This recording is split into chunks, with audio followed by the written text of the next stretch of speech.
It's Marilyn, day 2, New York City. We made it through another day.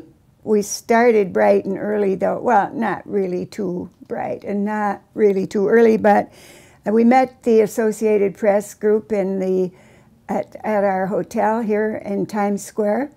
We talked, you never know what they want to talk about. It is, to say the least, it's interesting, but the reporter from the AP and the photographer this morning gathered around me, and of all things they started giving me samples of Chinese or Asian foods that are going on the market, and they're doing this story, I think, for the business pages of the New York Times, and they wanted me to taste them and tell them what I thought of them, and so here I sit tasting cookies and things filling Oreo cookies with Asian fillings and whether or not I like them. Actually, I didn't really like them very well. And potato chips, too, with Asian flavors. I did like one set of cookies they had there, and it was kind of an orange filling, Hydrox cookies. They're pretty good that way. Well, so we ate them. This actually is the cookie. They asked me if I wanted to take the rest of the boxes home, and I really didn't. You know, there is a limit to what you can do, but these whatever cookies they're very good. I'll bring them home in case anyone wants to try them. That is, unless I get hungry in the airplane, then I'll eat them all. I hope I don't have to sit in the middle seat on the way home, but I'm not going to worry about going home yet. We have all day tomorrow, and it's going to be kind of an exciting day.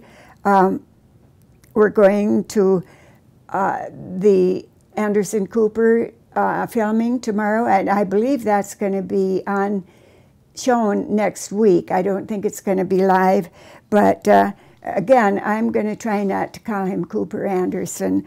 I'm going to try my best to do things right. Today, I was served a lunch in a most swanky restaurant, and it was one serving after another. I'm never sure why they want me to eat these things, but I've always liked to eat, so I ate 4 or 5 course meal, and then I came back to the hotel, and Ryan gave me a couple hours off, and that was wonderful because I had time to write. I wrote some information about the dinner that we had last night, and I sent it to the Grand Forks Herald.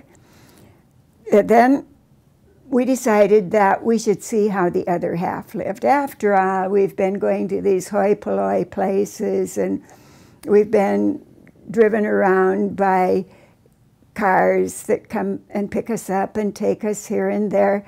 So Ryan and I went out walking. We did Times Square, and we went to a Shake Shack. There are about a half-dozen Shake Shacks in New York, and one of the employees over there told us 2 more are opening. We stood in line outside. They come out and they give you a menu, and you stand in line maybe 10, 15 minutes. You go in and you order. And we ordered the burgers, and we had, I had a glass of wine in a plastic cup, and I think Ryan had a beer. I don't pay much attention. I'm always so busy looking and talking to other people. You would think that these people in these long lines in this crowded place weren't really people. But we sat down there, and there was a man who used to live in Canada and his daughter, and they were on their way to a Broadway show. We had a nice visit with them. We went out and walked around Times Square. That's really New York. It's really a zoo. But we were amazed at the long lines of people for going into the shows, the Broadway shows. There were lines coming every which way and that. And then we passed a place that was a bowling alley, and it said, "Come on in, we have a live snake." We didn't go in there. We wandered around through Times Square. We dodged the taxi cabs at the intersections. We managed to make it back to the hotel. Now we're going to rest up, and we're ready to go for one more day in the Big Apple, and then it'll be back to reality in Grand Forks.